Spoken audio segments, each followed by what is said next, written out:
Yes. So in prison, there is no hope for in the mind of a lot of prisoners. Everybody's like thinking, "I'm gonna die. I want to die now. I don't want to wait till tomorrow because will never survive." So and you're starving all the time. There's no enough food, and people forced to kill somebody else. You forced to kill somebody else to survive because sometimes the guard come inside and give food for 5 people, and 95 people don't get any food. They forced to kill this five to share the food.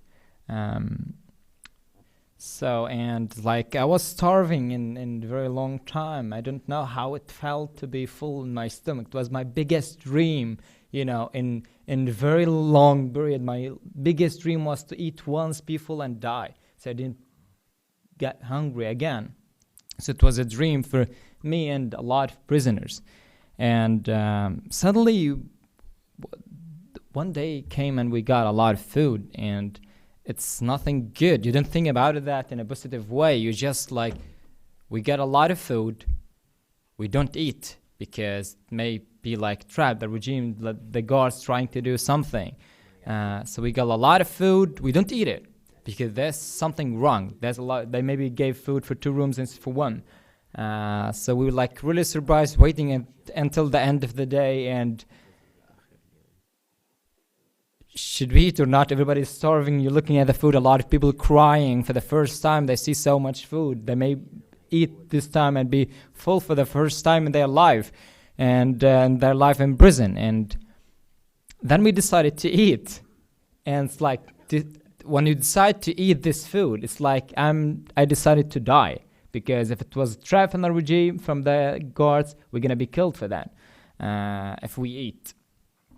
So we ate this food, and the day after we got almost the same amount of food. And like, it was really weird when the guards just come inside and they give us food, and they don't speak the way they speak to us every day, and they don't come inside and don't kill anybody. People just die because they were tortured before, or they sick or something.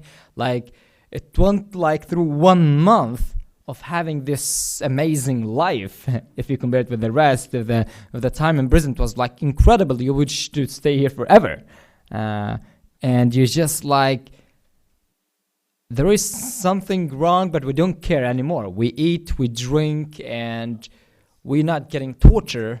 That's what we want. Nothing else. Nobody think about freedom when you are in such situations, when you have a really small square and you've been starving for a long time, you didn't have enough water, you didn't shower, you didn't think about freedom. The first thing you think about is food, water, shower, medicine, things like that. So freedom is nothing you think about when you don't have the other things. And after 1 month, they come back to us with like double amount of torture, less food than when we got first, when we get arrested. And like we experienced hell very well. And I got out prison after a long time, and I tried to understand what happened in this specific month. So I tried to see what happened on social media and internet, to try to search in news, and it was the date when Caesar pictures get out to the world and they seen the light, and everybody was talking about it. You could see that on Twitter and Facebook and Instagram, everywhere, newspaper, all the channel everywhere around the world, and every panel discussion is talking about the Caesar pictures and what's going on in Syria's prisons, which make the guards who was working inside of there and scared for their own life. Because if everybody knows now what they're doing, every country, every single person around the world, they may be in danger. They're going to be taken to court. They probably have families, have a life. They want to continue living this life. So they got scared. We got less torture. It's like I'm talking about the individual level from the guard himself, but it's absolutely coming from like higher level when they order them to stop torture, give more food, and let's see what's going to happen later. But the regime itself, they knew the world going to speak about that for 1 month or a few days more. But then the international community gonna sleep again, and they can go back to the torture. So they didn't release people at that time, but we get food, and that was the dream. I get my dreams not at that month.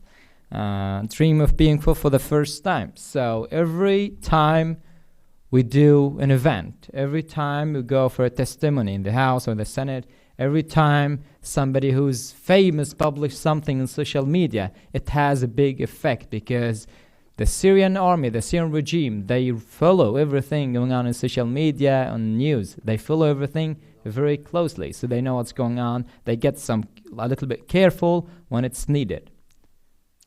Thank you very much.